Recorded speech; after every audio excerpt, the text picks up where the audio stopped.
Cześć, witam Was w kolejnym filmie na kanale Orchideli. Dzisiaj idziemy w stronę klasyki, czyli robimy klasyczny, a nawet powiedziałabym bardzo klasyczny biszkopt z bitą śmietaną i truskawkami. A tych, którzy z biszkoptem mają problemy, bądź nigdy go wcześniej nie piekli, zachęcam do obejrzenia mojego filmu o biszkopcie. Tam znajdziecie całą biszkoptową teorię. Pamiętajcie również, że odpowiedzi na najczęściej zadawane pytania i dręczące Was kulinarne wątpliwości znajdziecie na moim koncie na Instagramie w całej serii filmików, które już tam są i ciągle jeszcze będą się pojawiały, więc zapraszam. Zachęcam Was jeszcze do zasubskrybowania mojego kanału, po to, aby zawsze być na bieżąco z nowymi przepisami, a łapkę w górę dają dzisiaj wszyscy wielbiciele biszkoptu. A zaczniemy tym razem od biszkoptu właśnie. 5 całych jajek wrzucamy do misy miksera.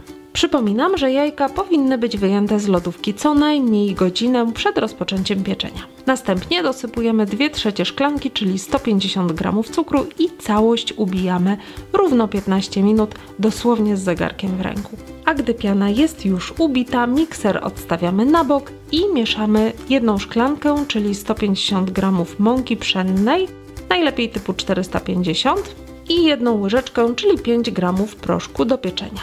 Następnie mąkę z proszkiem po 2-3 łyżki dosypujemy do ubitej piany i mieszamy, a gdy składniki się wymieszają, dodajemy kolejne 2-3 łyżki, za każdym razem dokładnie mieszając. Na koniec dolewamy jeszcze 1 łyżkę, czyli 10 g oleju, u mnie rzepakowego. Całość jeszcze raz dokładnie mieszamy. Gotowe ciasto przelewamy do blaszki o wymiarach mniej więcej 27 na 35 cm. Dno blachy wyłożyłam wcześniej papierem do pieczenia. Biszkopt pieczemy w piekarniku nagrzanym do 160 stopni przez 30-35 minut, a po upieczeniu od razu wyjmujemy go z piekarnika i całkowicie studzimy. Czas na poncz do biszkoptu. Pół szklanki przygotowanej wody, 2 łyżeczki cukru i sok z połowy cytryny mieszamy razem. Całość odstawiamy do wystudzenia.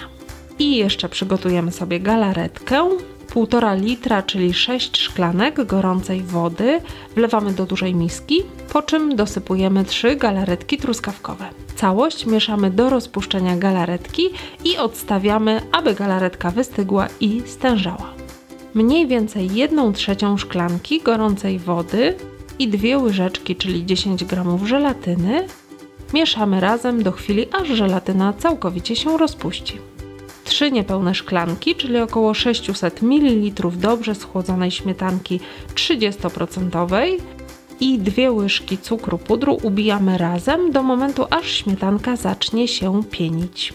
Po czym dosypujemy 1 opakowanie śnieżki, czyli po prostu bitej śmietany w proszku, cały czas kontynuując ubijanie.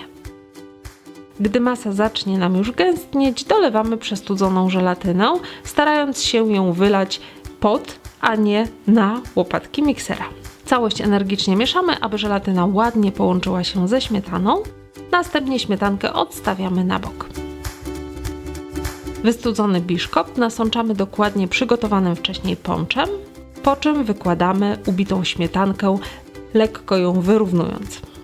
Na śmietance układamy pokrojone owoce, u mnie około 1 kg truskawek. Oczywiście można użyć również dowolnych innych owoców, także mrożonych.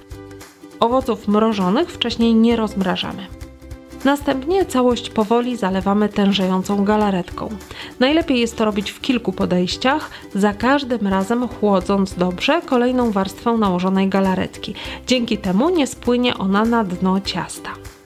Gotowe ciasto odstawiamy do lodówki najlepiej na całą noc, aby dobrze zastygło. Smacznego!